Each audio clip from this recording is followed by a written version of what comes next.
Bienvenidos a Instrucción Bíblica Básica, en este tercer estudio sobre el tema del pecado. Es el tercero en la serie y es el tercero sobre este tema, el tema del pecado. Comenzamos con este verso: todos han pecado y están privados de la gloria de Dios, y hemos estado definiendo lo que es el pecado. Y hemos visto en la Biblia que se le llama de diferentes maneras. Y estas diferentes maneras de llamársele al pecado en la Biblia nos ayudan a entender el significado de lo que es el pecado. El pecado es infracción de la ley, quebrantar el mandamiento de Dios, injusticia, desviarse o descarriarse, se entiende, del camino de Dios, transgredir o desobedecer a Dios y desobediencia.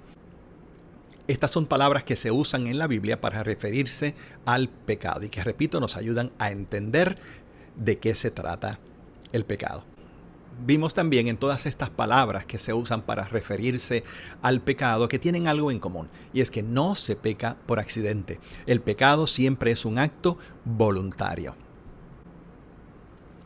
Y ahora vamos a ver lo que a mí se me antoja llamarle la esencia del pecado. ¿En qué estriba esencialmente el pecado? Y para eso vamos a ser ayudados por una interesante historia del Antiguo Testamento y dos versos de esta historia que nos ayudarán a entender de qué estamos hablando cuando nos referimos a la esencia del pecado. El rey David era el líder del pueblo de Israel y también un hombre de Dios. Mientras su ejército está batiéndose en guerra contra el enemigo, él se ha quedado en palacio. Y en algún momento, y por motivos que solo él sabe, posó su mirada sobre una hermosa mujer que se bañaba desnuda. Esa mujer se llamaba Betsabé.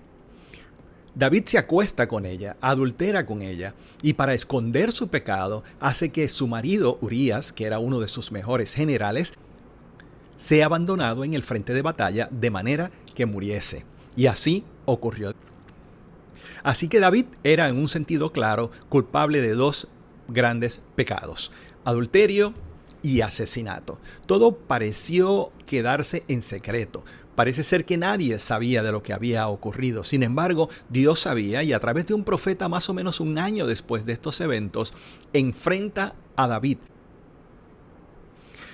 Natán confronta al rey con su pecado y finalmente éste se arrepiente. Pero las palabras del profeta nos ayudan a entender nuevamente cuál es la esencia del pecado. Dice así: ¿por qué entonces despreciaste la palabra del Señor haciendo lo que me desagrada? Asesinaste a Urías elitita para apoderarte de su esposa. Y obviamente estas son las palabras de Dios a través del profeta.